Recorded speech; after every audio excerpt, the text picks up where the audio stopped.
네, 김영환입니다. 사람은 가치를 알고 귀중하게 여겨야 되는데 나중에 알게 되면서 어떻게 되죠? 땅을 치면서 후회하는 경우가 많죠.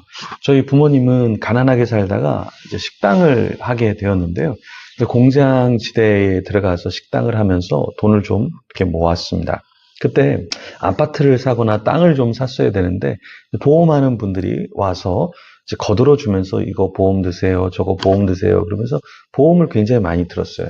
그래서 보험을 많이 들었지만 뭐 나중에 그 보험 상품들이 안 좋은 것도 있고 뭐 재산을 잘 모으기 쉽지 않았습니다. 지금도 이제 후회하시는 게 그때 좀 땅을 샀으면, 그때 아파트라도 몇 채 샀으면 참 좋았을 텐데, 뭐 이런 후회를 하곤 하시는데요.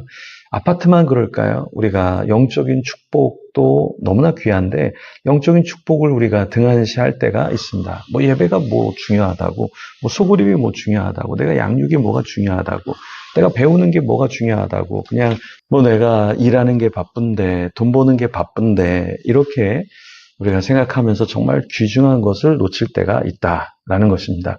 오늘 본문에 보면은 한 명이 굉장히 후회를 하죠. 땅을 치면서 후회를 합니다. 누굴까요? 우리가 잘 아는 에서죠. 장자권 명분을 등한시했다가 동생에게 빼앗겨 버리죠. 빼앗긴 뒤에 이제서야 그게 축복권이 나한테 있었어야 되는데 후회를 하는 것이죠. 네, 그 내용을 같이 한번 살펴보겠습니다. 먼저 24절에서 27절 같이 읽어보겠습니다. 이삭이 이르되 내가 참 내 아들 에서냐? 그가 대답하되 그러하나이다.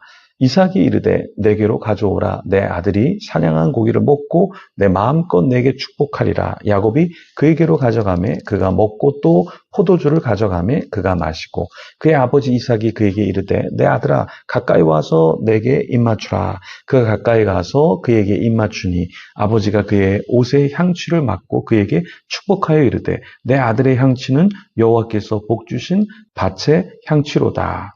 이삭은 다시 에서가 맞는지 확인을 했는데요. 3번이나 거짓말을 했습니다. 네, 왜 그랬을까요? 이삭에게 축복을 받고 싶으니까 거짓말을 했죠. 이삭은 자신이 사냥한 고기를 먹고 마음껏 축복하겠다 이렇게 이야기를 했어요. 그리고 고기를 먹었겠죠. 그리고 축복을 했죠. 야곱은 이삭이 별미를 먹을 때 더 잘 먹도록 무엇을 가져왔냐면 포도주를 가져왔습니다. 그러니까 포도주는 왜 가져왔을까요? 네, 별미를 먹을 때 뭐 포도주를 곁들여 먹으면 더 맛있게 먹을 수 있으니까 그럴 수 있는데 또 포도주로 취하여서 사리 분별을 못하게 했을 수도 있죠. 어쨌든 이 장면을 보면 야곱이 축복권을 갖기 위해서 이삭을 속이려고 여러 가지를 가져오고 비율을 맞춰주고 어쨌든 그 축복권을 따내려고 굉장히 노력하는 모습, 그것을 우리가 볼 수 있습니다. 네. 이삭이 이제 야곱의 향취를 이렇게 맡아봤잖아요. 그러면 이제 뭐라고 얘기했어야 되냐면, 뭔가 이상한데? 내가 축복할 수 없어. 뭐 이렇게 해야 되는데, 옷의 향취를 맡고는 사리 분별을 더 이상 못했죠. 그러면서 향취가 여호와께서 복 주신 밭의 향취로다. 뭐 이렇게 이야기를 했습니다. 그러면서 자신이 축복하는 것을 멈추는 것이 아니라 계속해서 자신이 축복을 하게 되죠. 그러면서 어떻게 축복을 합니까? 28절부터 쭉 축복의 내용이 나오는데요.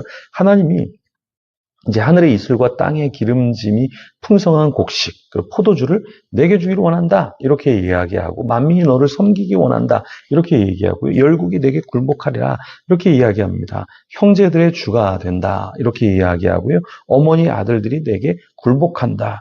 너를 저주하는 자는 저주를 받고 너를 축복하는 자는 복을 받기를 원한다. 상당한 축복의 내용을 계속해서 쏟아내었죠. 그리고 이삭이 야곱에게 축복하기를 마칠 때 이제 야곱이 그의 아버지 이삭 앞에서 나가버리죠. 그리고 그 타이밍에 또 형 에서가 들어옵니다. 네. 그리고 이제 이삭이 야곱을 축복한 뒤에 형이 와서 뭐라고 얘기했을까요? 저한테 축복해 주셔야죠. 하고 축복에 대한 이야기를 했겠죠. 그렇죠? 그래서 아버지에게 에서가 가서 별미를 좀 만들어서 이렇게 왔습니다. 아버지 이 아들이 사냥한 고기를 또 잡수시고 마음껏 내게 축복해 주세요. 이렇게 이야기를 했는데 아버지 이삭이 깜짝 놀라죠. 이미 내가 축복을 다 했는데 너가 누군데 지금 와서 나에게 축복을 해달라고 하느냐라고 이야기를 했죠. 에서가 이제 아버지의 말을 듣고서 어떻게 합니까? 34절에 보면 소리내어 울었다. 이렇게 이야기를 해요. 그리고 아버지에게 이르되 내 아버지여 내게 축복하소서 내게도 그리하소서 이렇게 간청을 합니다. 이미 늦은 거죠. 자신이 동생에게 축복권을 팥죽 한 그릇에 교환해 버렸잖아요. 팔아 버렸잖아요.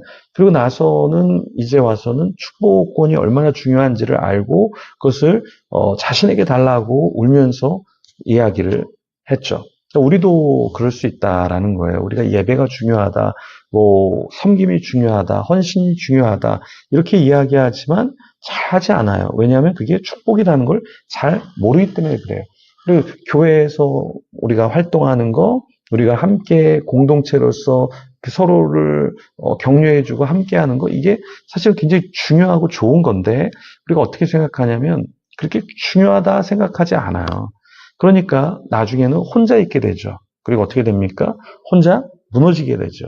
그러니까 공동체는 굉장히 중요하고 신앙은 중요하다는 것은 머리로 아는데 실제로 이게 얼마나 중요한가 가슴 절절히 느끼지 못할 때가 많죠. 그러니까 교회 중심이 아니고 하나님 중심이 아닌 경우가 굉장히 많습니다. 이렇게 되면 어떻게 되냐면 우리가 우울하게 되고 우리가 중독에 빠지고 우리가 상처에 빠지고 결국에 다 무너진 상태가 됐을 때 교회로 와요.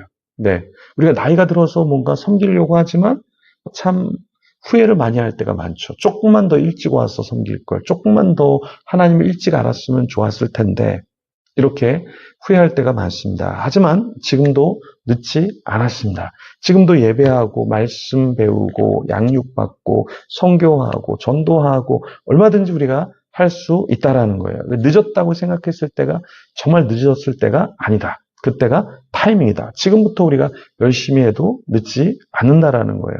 그래서 우리 수요 기도회라든가 또 우리가 매일매일 이렇게 말씀을 묵상하는 것, 또 주어진 시간에 만나는 사람에게 복음을 전파하는 것, 이게 주님께서 기뻐하시고 우리가 건강하게 이 땅에서 축복받는 삶이다. 하나님이 나에게 맡겨주신 영혼들, 맡겨주신 일들, 또 관계들, 그런 것들을 잘 빌드업해 가면서 우리가 정말 축복이 무엇인가를 우리도 알고 우리 주위의 사람들도 그것을 깨닫게 해주면 좋겠습니다. 그래서 에서가 땅을 치며 후회했던 것처럼 우리 주위에 땅을 치면서 후회하지 않도록 우리가 자녀들에게, 배우자에게, 우리 주위에 있는 사랑하는 사람들에게 영적인 축복이 무엇인가, 영적인 풍성함이 무엇인가 그것에 대해서 알려주고 삶으로 보여주는 저와 여러분이 되기를 소망합니다. 그런 자가 되도록 우리 같이 기도하며 하나님 앞에 나아가겠습니다.